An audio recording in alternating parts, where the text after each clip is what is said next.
Dag lieve mensen, zalig kerstfeest en een gezond 2021.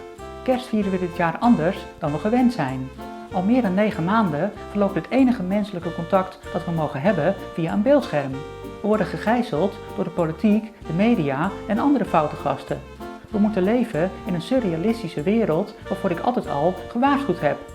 De samenleving is ernstig verdeeld geraakt in een kamp dat voor de regering is en een ander kamp dat kritisch is op de maatregelen.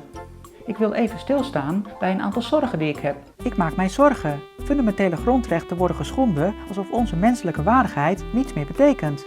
Vrijheden worden weggehaald alsof we vergeten zijn dat onze voorouders eeuwenlang hun bloed hebben vergoten om voor de vrijheid te strijden.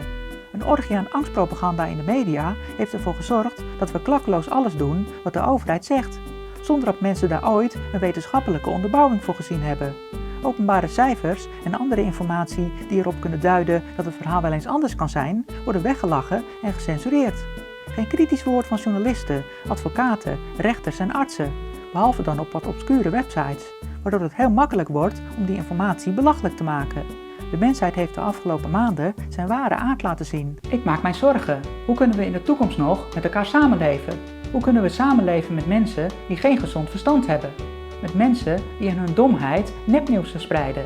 Met mensen die reageren met intimidatie en agressie als je een andere mening hebt. Met mensen die verraad en kliklijnen zien als spelletje. Met mensen die medeplichtig zijn aan het slopen van onze samenleving. Met mensen die hun angst omzetten in fascisme. Ik maak mij zorgen, want hoe kan ik de overheid ooit nog vertrouwen nadat ze maandenlang per decreet geregeerd hebben? Nadat de grondwet is gedegradeerd tot gehamsterd wc-papier en net zo makkelijk aan de kant te zetten is met een angstwet. Hoe kan ik de politie en BOA's nog serieus nemen nadat ze als bruinhemden agressie en methoden uit de oorlog hebben misbruikt tegen onschuldige burgers? En hoe zit dat met die zogenaamd onafhankelijke rechters die ongekend onrecht laten gebeuren? Hoe kan ik nog mijn huisarts aankijken die mij belde om mijn IC-bed af te staan, aan een ander die blijkbaar meer waard is dan ik?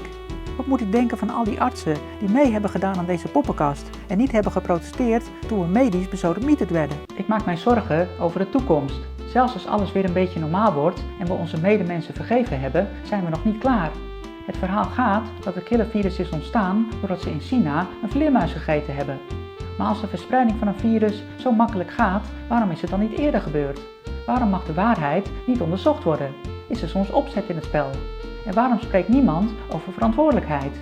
Je zou denken dat wie de grootste pandemie uit de geschiedenis veroorzaakt, in elk geval gestraft moet worden. Ik maak mij zorgen. Bij het kleinste foutje word ik gediskwalificeerd. Voor het minste of geringste word ik buitengesloten. Maar de hele wereld kijkt de andere kant op als een land verantwoordelijk is voor alle ellende van het afgelopen jaar. Dat betekent dat het net zo goed nog een keer kan gebeuren. Ze praten al over gemuteerde virussen. Dat betekent ook dat elke keer als de politieke situatie nadelig is voor de machthebbers, zij de boel op slot kunnen gooien, door te roepen dat er weer een nieuw virus is. En dat we in feite de rest van ons leven van lockdown naar lockdown huppelen. We zitten dus in de val en het ergste is dat vrijwel iedereen meedoet. Zolang het volk maar af en toe brood en spelen krijgt. Zolang ze maar kunnen deugen. Zolang ze zich maar even goed kunnen voelen als ze andere mensen terechtwijzen. Ja, ik maak me zorgen, maar de voorstanders van overheidsonderdrukking zijn altijd dezelfde mensen. Black Lives Matter, Antifa en de rest van de socialistische kliek. Hun verraad hoeft geen invloed te hebben op hoe wij verstandige mensen met elkaar omgaan. Zelfs in deze tijd blijven onze tradities bestaan. Daarmee verbinden we juist mensen. We geven knuffels aan iedereen die dat nodig heeft. En we denken aan de mensen die er echt toe doen. Vrolijk kerstfeest en houd lichaam en geest gezond.